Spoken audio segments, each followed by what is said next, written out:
I want to talk about viruses because this is sort of the logical place to do it. Now that you know about DNA and RNA, there's a couple of interesting things about the way viruses work. They're really sort of fascinating organisms, if you can call them organisms. There's some debate as to whether they're in fact alive. It's largely a terminological thing, but they infect us all the time, so it's important to know how they work. And there's some interesting things about them that help you understand this molecular biology stuff. So to be clear, these are obligate parasites of living cells. That is, they replicate, they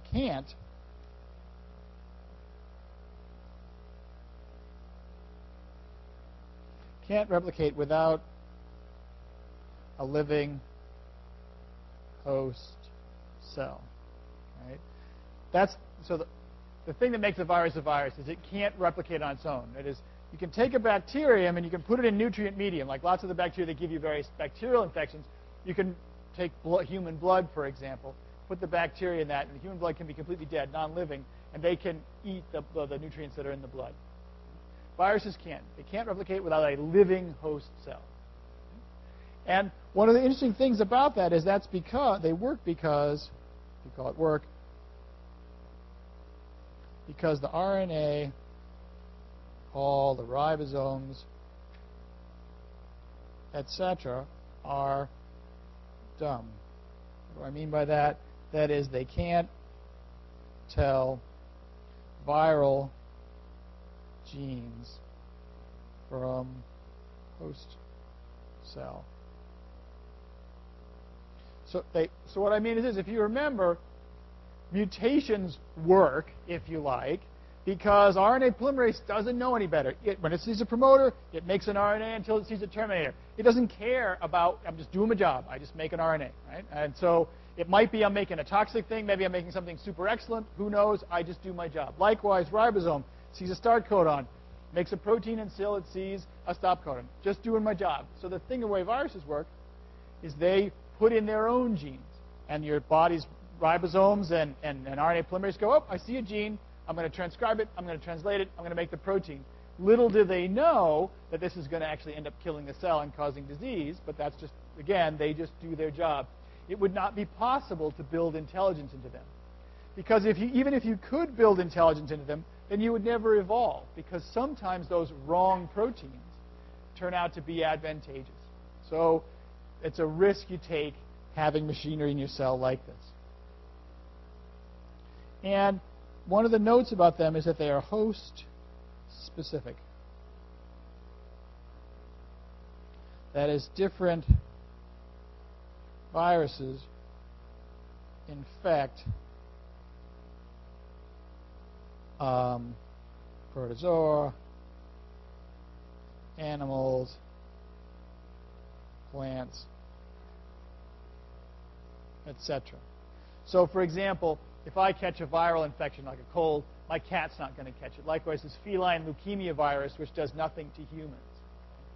However, there are a number of bacterial species that would cause nasty infections. That E. coli bacterium can infect a variety of different animals and cause disease. Yeah?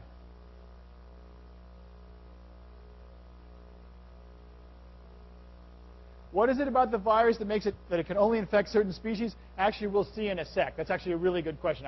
There's a better place to say it than right now. But if I don't answer, make sure to say it. But in a second, I'll say why. All right? Other questions? Okay. So let me. What I want to do is sketch out and say some things about viruses, then show you sort of a nifty animation of how they work. So the minimal virus is a very simple organism. That is, it has really two components. It has a genome inside with its genes, and it can be DNA, like we're familiar with, or RNA, which is weird. Every organism we've talked about up until now has a DNA genome. Turns out some viruses have RNA genomes. And it also has a capsid. Let me write that more neatly. Like a capsule protein. And sometimes lipid 2. And how does a virus reproduce? Their life cycle. Basically, in shorthand, you'd say you turn the cell into a virus factory. So it takes over the cell and forces the cell to make many, many more copies of the virus. So let me show you what I mean. So number one, the virus binds to a protein on the surface of the host cell. And this leads to species and cell type specificity. And I'll take you to the next step, then I can explain what this means. Then number two, the virus injects the genome into the host cell. So the way this whole thing starts off is if this is the host cell over here, it wouldn't be to scale. If I was the virus, I grab on. How do I grab on? There's proteins sticking out of the surface of this host cell all over the place. I grab onto them. How do I grab onto them? Hydrogen bonds, ionic bonds, hydrophobic interactions, shape, the usual deal. Once I've bound on, then I inject my genome and we're off infecting the cell. You would say, why on earth would a cell want to have a protein on its surface that lets a virus infect? That would seem really dumb, right? Here, come and infect me. This is the way in, right? The answer is the virus has sabotaged something useful. So that the virus binding protein doesn't just have the job, it doesn't just bind the virus, but it does something really important, like it's a taste receptor, or it's a transporter for amino acids, or it's some other extremely vital protein. And the virus has just evolved so that it sticks to that. So this protein that it binds to has some normal function. And those are very different, and they're different on different cells, and they're different in different animals. So for example, why the flu virus infects cells in your nose and throat, and not cells in your stomach, for example, is because the cells in your nose and throat have certain molecules on their surface that the flu virus sticks to. Those molecules are absent in your stomach. Likewise, it doesn't infect your cat or your dog because although it has similar molecules in its nose and throat, they're not similar enough for the binding reaction to happen because there's not the right match of shape and binding and all of that. So it picks on some useful protein on the surface of the cell and grabs onto it. And that's its ticket. Once it's grabbed on, then the virus can inject its genome. So that's where the specificity comes from, because they actually have to grab onto a cell. The next step is that the viral proteins are made by the host ribosomes, and the viral genome is copied by the host's enzymes. And there are some exceptions. Some of the RNA viruses have some odd wrinkles here. And number 4, the viruses assemble and leave the cell, or the cell bursts. Depends on the kind of virus. And then you repeat.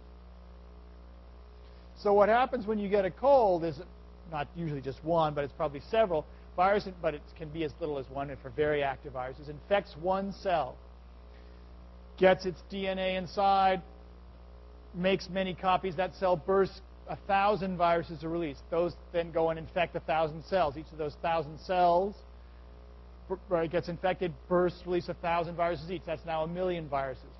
Really, it's never that efficient because your immune system's going to catch up with some of them, but they can replicate extremely rapidly because it's not just dividing one, but each round of infection can lead to hundreds or thousands of new virus particles that go and infect.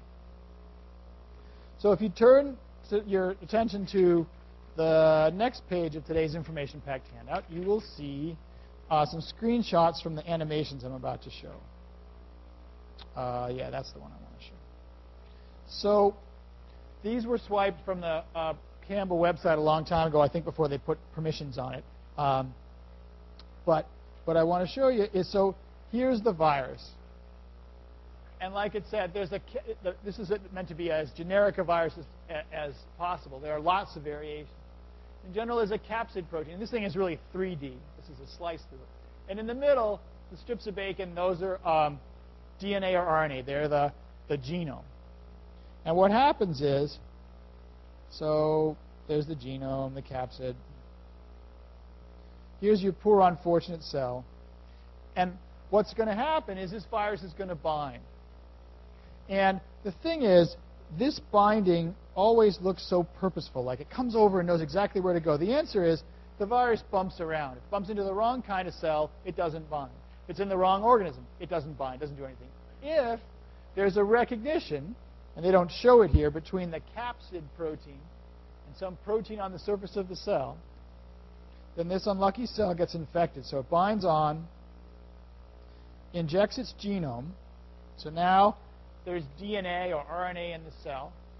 And the cell now does what it should. It doesn't know any better. It says, OK, that's a DNA molecule. If there's a promoter on it, RNA polymerase does its job. I make an RNA copy. And then the ribosomes are going to translate that. So what happens is the next thing, the genome gets replicated because it's enzymes that copy the DNA or the RNA. And then if those genes have promoters in them, they are then transcribed into RNA. Not sort of presto magico like that, but actually RNA polymerase finds a promoter and makes a transcript. Again, it doesn't know any better. It doesn't know it's a viral gene. Those viral RNAs, those things in purple, then get translated because they have start and stop codons. You get viral proteins accumulate in the cell. And then one of the particularly cool things about these is that the viral proteins assemble themselves. Just one sec. And they actually have things on their surface, hydrophobic things, ionic things, and they assemble themselves. It's as though you had a bunch of specially shaped magnets, and if you shake them up, they assemble in a particular way. It's a remarkable piece of evolutionary engineering that these things work, and they assemble to form these little viral capsids. Yeah, you had a question?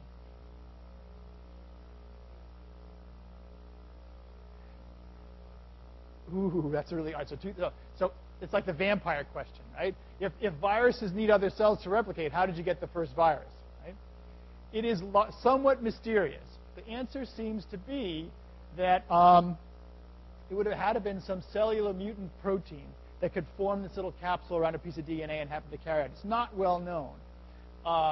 It had to be some strange accident. The trouble is the clues are lost because viruses evolve so rapidly, it's almost impossible to tell what they came from. But the thought is it was something like that. Some mutant protein in the cell happened to form a little capsid-like thing, which could come out of the cells, and then once you get that, you can have a virus. But that's actually a really good question. Other questions?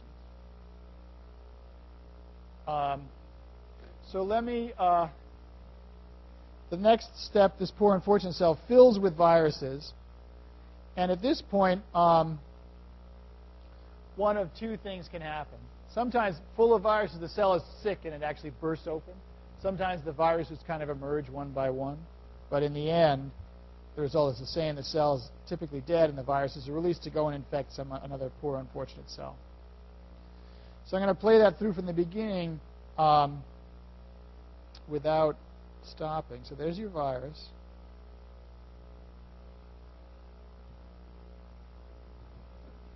And again, it targets this specific type of cell in this organism because there's a recognition between the viral capsid protein and something on the surface of the cell. Injects its genome, and now it takes over. Nothing magic about its genome. It's just a piece of DNA. The enzymes in the cell copy it. It's also just a piece of DNA that happens to have a promoter and a terminator, so it's going to get transcribed. That's just the way those things work. Right? You get an mRNA. Likewise, an mRNA, ribosomes say, I know what to do with that. I make proteins. And they make tons of this viral protein, and then the viruses assemble, and then they leave the cell to go on and infect another round. Questions?